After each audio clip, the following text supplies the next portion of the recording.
What's up, guys? Okay, so we are back, and we ended up on number 26 there, so let's keep moving forward. And this section is going to be about other places around the web that you can get leads from, that you can generate leads from. So we're starting to get outside the box, guys, so that's great. Okay, so we're going to start off with Craigslist. With Craigslist, it's not outside the box, but a lot of people think about Craigslist as, when I need to get rid of my old couch, as opposed to when I need to generate leads online for my business opportunity. So one thing I did say is that be creative with your category. I know that in some cities now it charges you, I want to say I've heard it's like $70 or something like that to post in like the job section. Now, one way around that is, of course, if you're having an event at your house and you want to, advertise it on Craigslist, that would go in the events category instead of the jobs category, and so it would be free. The other thing I said here is to switch up your ads to keep from getting ghosted. Ghosting is when you post an ad and it looks like it's live to you, but it's not actually live. It's one of those fun things that Craigslist does to keep out the spammers. So you want to make sure that every time you post your ad, if you're going to be posting several times a day, you want to make it a little bit different, the wording a little bit different each time. So you can be, 90% the same, but definitely don't have it word for word the same, or you will end up getting marked as a spammer, and that would be bad. So add a photo also. You can make, any kind of photo. You can just add a photo of yourself even, but ads that have photos are more likely to get clicked on, no matter what the photo is. So keep it local or get banned. That means you can really only do it in your own city. Now, if you have relatives around the country, or friends around the country that are willing to post for you, then that's actually pretty fantastic. If you can do that, you can post in other cities and get more leads. That would be nice, but you do need to get local. Otherwise, you probably will eventually get banned from whatever city, and you might get your whole account blocked, so just be careful. Okay, so and again, it's especially good for meetings. So let's move on here. Okay, so and there are other online classifieds that are completely free, which you should definitely check out. And I said don't pay until you've tried the free ones. And you want to look like, I know that, especially for so like this one could do. This is super big in Canada, things like that. So you want to make sure that you know what's hot in your local area apart from Craigslist. And there's places where Craigslist is even that popular. You know what I mean? So you can test a lot of these, but you want to be able to track where your leads are coming from. So maybe, get them to opt into a one page if they're from, back page, and another page if they're from Craigslist or something. You have to make it way that you can track them somehow to see what's working, because you always want to have leads versus effort and expense. So it needs to be worth your time and trouble. You know what I mean? So obviously if these are free, then you don't have an expense, but your time is valuable. So just make sure that you know that you're getting a return on wherever you're posting on. And you might just really find a gold mine of a local classifieds community that's just going to be a really good source of leads for you. So just check it out. And moving forward, so forums. I said to leverage the forums that you already participate in, and this is just to save time and, just time, really, and time and effort. If you're already on a forum and you've been there for years and you have all your forum buddies because, that's where you talk about wrestling or whatever you talk about on the internet, then you can add your opt-in link to your signature, and just say, hey, I work online. Or you can add, your business information to your profile, and that can be a really valuable source of leads for you.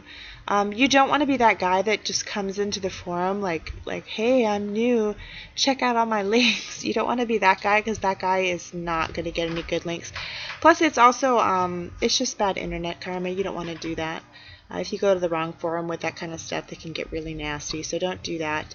Just go to forums where you already have something to contribute, or where you're already contributing, and then just let your profile and your signature speak for themselves. That's the best way to do it. Okay, so guest writing. Guest writing, I said, is a great way to use other people's real estate to your advantage. Why would a big blogger even think about letting somebody else post on their blog? Well, remember when we talked about blogging, I said it was a commitment. blogging is a commitment. It's a lot of content creation, and not only to write the posts, but these big bloggers, they have to plan everything out, do all their research, write the posts, and then they have to deal with all the social media and probably getting interviewed, and they just have this whole huge time-consuming content creation tornado going on all the time. So a really good guest post, is like a gift to them. It's a gift of time that they get to save, by publishing a worthwhile guest post. Now, it has to be up to the standards of their blog. So you're going to want to make sure that you know where you're trying to get published. And the best way to do that is to actually read the blog that you're trying to get published on. So you want to find a blog that's in your niche, that's in your your area of expertise, and where you would have something to contribute. And then you want to pitch them. So you want to send an email and say, hey, name of the blogger, I really enjoy your blog and I read it every week, and be specific about what you enjoy. Because they don't want to feel, nobody wants to feel like they're getting pitched by a form letter, you know what I mean? So don't make it, I'm going to just send this to 50 bloggers in this niche and be done. No. And then you want to pitch several headlines first. That would be my recommendation. Pitch, 3 or 4 headlines of things that would be a good fit that they haven't already done on their blog, but that would be a good fit for their blog. And, just say it, these are the ideas I've had, or if you have an idea, and leave it really open-ended for them to be able to say, hey, I really like this, or let's do this, but let's do it this way. And then the other thing is that if I really, really want to get published on a blog, I might write an entire post for that blog and just say, hey, this is this, because that makes it so easy for them to just say, boop, published, my post is done for today. You know what I mean? So if you have a ready to go post that you can just give them and just be like, hey, just post this. Now you want to make sure that it leads back to you. So that means it needs to have links in the content, or it needs to have an author's box, something that's going to bring people that are reading it back to you, because that's the point. You know what I mean? It's win-win. They get good content, you get exposure. So you need to make sure that it leads back to you. But that is guest writing or guest posting. Let's go on. Okay, so webinars. Of course, we have some very good tools for this, obviously, at IC. Cybernetical Live is amazing. Live webinars are awesome because they help you to really connect with your audience in a way that a lot of other lead generation methods don't. They're looking at your face, they're hearing your voice, they're able to chat with you. It's very much the next best thing to being in the same room with them. So it's really cool like that. It really helps for trust and things like that. So recorded webinars are awesome because they let you get the maximum return on your content creation investment. So what does that mean? So after I've, written out what I want to do in a webinar, and I've gone through all the trouble, and I've created all the graphics, and I've created this webinar and done this webinar, and woo, it's done. Now I can use that recording as a recorded webinar and just juice it for everything that I put into it. You know what I mean? I can have it run, once an hour for the rest of my life if I want. So that's a really cool way to know that you're going to get, the most possible back from your investment. You know what I mean? Because it is an investment of time to create content like that. So it's a really cool way to do that. And then you can, of course, promote your webinars across the web, to your email list, and on social media. So just, cross-promote, always cross-promoting. Moving on. Okay, so podcasts. Podcasts are so easy to do now, and you can set it up, and it's free. You can just set it up in a couple minutes. It takes a couple minutes to become a podcaster. It's really good if you have that radio personality, where you might not be as comfortable on camera as you are, in front of a mic. So you can interview other podcasters and get interviewed on their shows. Podcasting community is very tight-knit, and it's still relatively new, so you have a very good opportunity to get in still and become, a very big podcaster very fast. So you can get listed all over the net, also in podcast directories. Of course, there's lots of ways to promote your podcast too. So just another way to get leads, guys. Here we go. Moving forward. Okay, so be a reviewer. And you can be a reviewer on almost any kind of medium online. So you can be a YouTube reviewer where you do YouTube reviews of different products. You can do product reviews on your blog. You can do them via email, and have a list where you send product reviews to. So you can pick a medium that you really enjoy and where you really shine, and then pick products that you know enough about to have a valid opinion, because of course, it's only as good as the reviewer is. If you just do a vague review of it, then people aren't going to, appreciate their time being wasted. It's really true. If I want a review on the latest, laptop from from from Dell, then I want a decent review. I don't want a guy that's never held a Dell laptop in his hands to tell me what he thinks he knows. So make sure that you know enough about it before you do the reviews. But this is a great way to get traffic and attention to yourself, is by reviewing other people's products. And it's relatively easy to do. That's not a big investment of your time to do. So pretty cool. Encourage discussion wherever you're going to do it, whether that be in the YouTube comments of a YouTube review, or whether it be, on your blog in the comments. Encourage back and forth discussion. Tie it back to your funnel. And also, this is so cool, contact the product creators too. So whoever's product you're reviewing, contact them and be like, hey man, I would say not probably if you're doing a really negative review, which, that's up to you. But if you just gave them a glowing review and, you killed it, then you should contact them and be like, hey, I just did this review on your product and I just wanted you to see it and just, thank you for creating such a cool product. A lot of times they will link back to you. A lot of times they'll feature you. You can interview them. A lot of different things can happen just because, everybody, it's free press. You're giving them free press. Why not let them know? So let's move on, guys. Okay, be charitable. This is a really good way to get people to trust you, and to people to view you as a legitimate business person, and people to it's just good press for you, and it can get you leads also. So pick a charity you believe in. Don't just pick whatever's fashionable. Pick something that you believe in and that means something to you, and then openly support and endorse the charity. And that can be on social media, that can be on your website, that can be putting a badge for it on your website, or writing a blog post about it. You can be making a video about it. Just openly support them and link to them. And if you make a donation, make a donation. It doesn't have to be a huge donation. Just make a donation, and you don't even have to disclose the amount of it. You can hold an event benefiting the charity. That would be offline. So anything, and this, so this always goes backwards. So if you're already working with a charity offline, then support them online also. Support them online also, and put it out there that you support them. And encourage other people to support them also.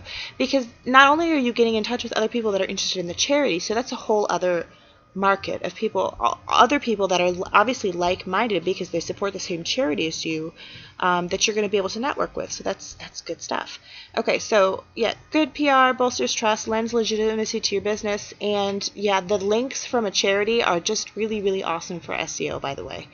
Very typically, they have really good SEO-friendly links. So just keep that in mind. Just keep it in mind. Okay, let's move on. Okay, so free Google traffic. And yes, this is related to SEO, but I don't want you to overthink it. Remember what Google wants. Google wants to be able to provide the best possible answer to any question, right? So what you want to be able to do is provide the best answer. So what I always tell people when they're thinking, how can I get me some of that good Google traffic for free? I always tell them, was there a time when you wanted to learn something online and you had a really hard time learning it? Something that you now know that you didn't know then, and you just had a really hard time learning it. Maybe you were trying to learn how to do something on Google Plus, and I want to learn how to get people to add me on Google Plus, and I can't find any information about it, and it's not all the time that Google doesn't have the answer. Most of the time Google does have the answer. But if you can think of a time like that where you were trying to learn something and you really had to dig for it, then you should write something about that or do a video about that, and you should name that video or that post or whatever you're creating to answer that question. You should name it after the question that you would have asked. How do I get people to add me on Google Plus? And then you put that out and you make sure you get it indexed. Look it up. You'll find out how to do it. And you can rank it. You can rank it and you can get on that first page, because if you have the best possible answer, then you have very likely, it's very likely that you can rank on that first page and get some free traffic. So who doesn't want free traffic?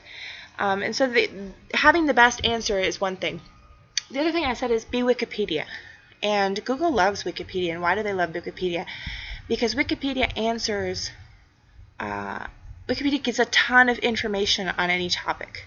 You know what I mean? Wikipedia oftentimes is at the top because they have the best answer for something. If I want to learn about, Siamese cats, then Wikipedia is going to give me the history of Siamese cats. It's going to give me the breeding of Siamese cats, the habits of Siamese cats, common sicknesses in Siamese cats. It's going to give me pictures of Siamese cats. It's going to give me, what to look for when breeding Siamese cats. And it's going to give me every possible thing about that topic, right?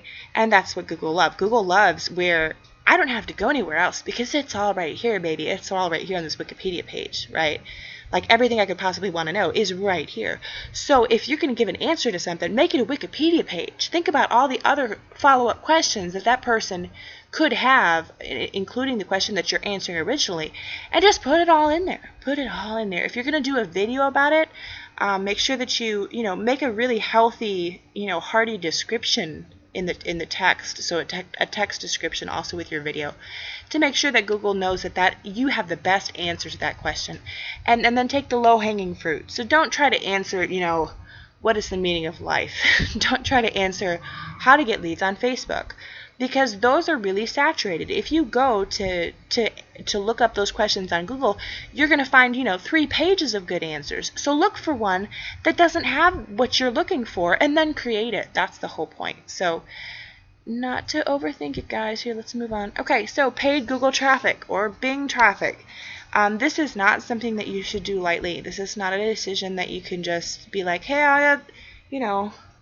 I'm going to get some of this Google traffic. Woohoo! I'm going to let Google handle it all for me. Google is not a charitable organization, and you have to really do your homework to make sure that you're getting your money's worth when you're talking about pay-per-click type of traffic that you're buying. So make sure that you do your homework, find out how to optimize your campaigns that you're going to run so that you can get the most bang for your buck, guys.